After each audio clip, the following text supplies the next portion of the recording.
Nagmamadali ka ba at gusto mo lagi ng express na serving ng mga pagkain? Gaya nga nitong the fastest street chef in the Philippines na dahil sa kanyang bilis na mala ninja moves ay kaya niyang magluto ng sabay-sabay ng mabilisan.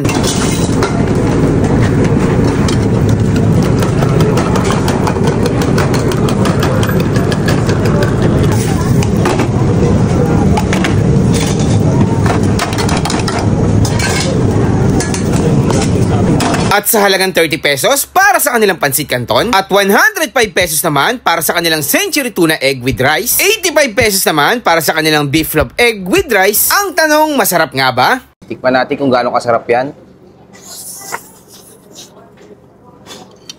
Ang sarap! So yung mga ka-food trip, nandito tayo ngayon sa Cebu at dinayo natin tong kusina ni Austin. Guys, ito sikat na sikat to sa Manila, napapanood namin lagi to. The fastest chef in Cebu. Ayan guys, yung mga tinda niya.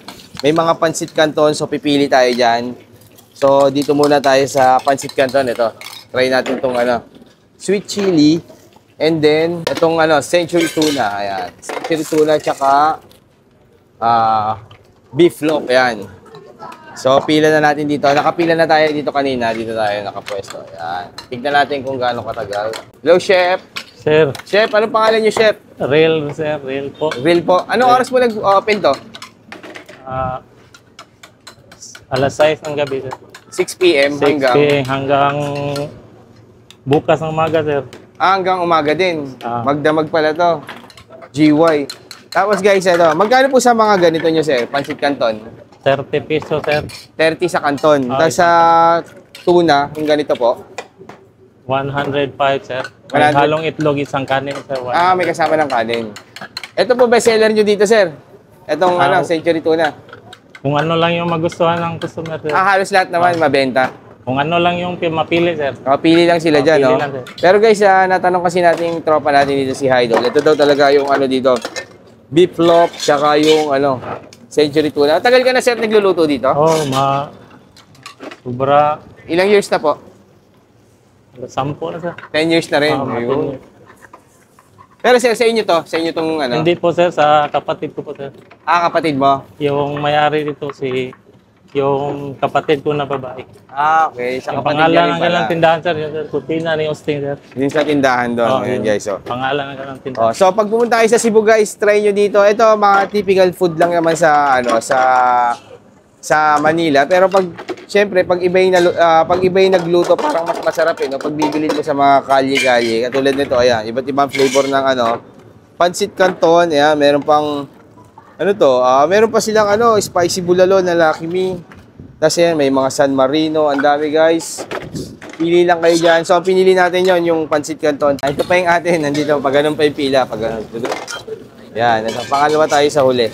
So yung mga ka-food trip ito guys, napadayo na nga tayo dito sa kusina ni Austin, yung nagluluto ng iba't ibang makasi mga pansit canton, beef loaf, century tuna guys, ayan. So umorder tayo ng kanilang pansit canton for 30 pesos, ayan guys, luto na yan. And then meron din tayong century tuna with egg. Ito naman, 105 with rice na.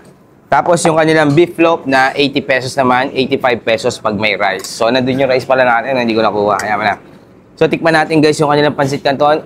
Located sila dito guys sa Ramos, Cebu. Tapat lang sila ng Beles Hospital. Yan guys. Tikman natin yung pansit canton. Sweet and spicy. Sabi guys, iba talaga ang sarap. Iba talaga ang sarap pag yung pansit canton niluluto sa sa labas. Iba rin yung luto sa bahay lang, Pero pag yung mga ganitong kainan, ang sarap Sarap. So, titikman naman natin guys yung kanilang century tuna with egg. Ayan. 105 pesos with rice. Sarap yun. Kasi guys, ang daming kumakain dito. Ayan. Ewan ko kung mga nagtatrabaho dyan sa tapat ng hospital or mga estudyante para mga bata pa yung mga kumakain. Mga kabataan. Talagang dinadayo sila dito kahit medyo papasok yung kanilang pwesto. Beef loaf. Sarap. So guys, sa mga mga taga Manila diyan guys, ito business idea na naman. Yan. Sarap Busin na natin itong pansit canton. Ngayon guys, dahil na kayo pagpunta kayo Cebu, experience lang, try nyo lang. Para makita nyo rin si chef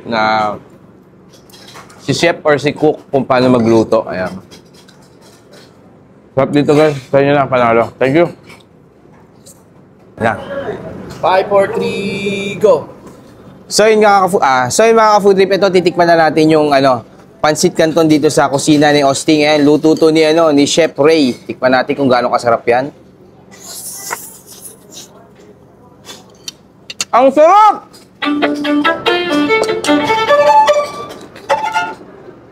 Tapos tikman naman natin yung kanilang century tuna with egg.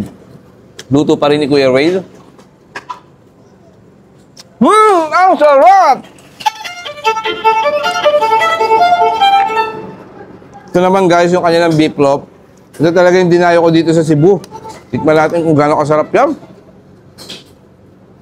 Ang sarap!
sana.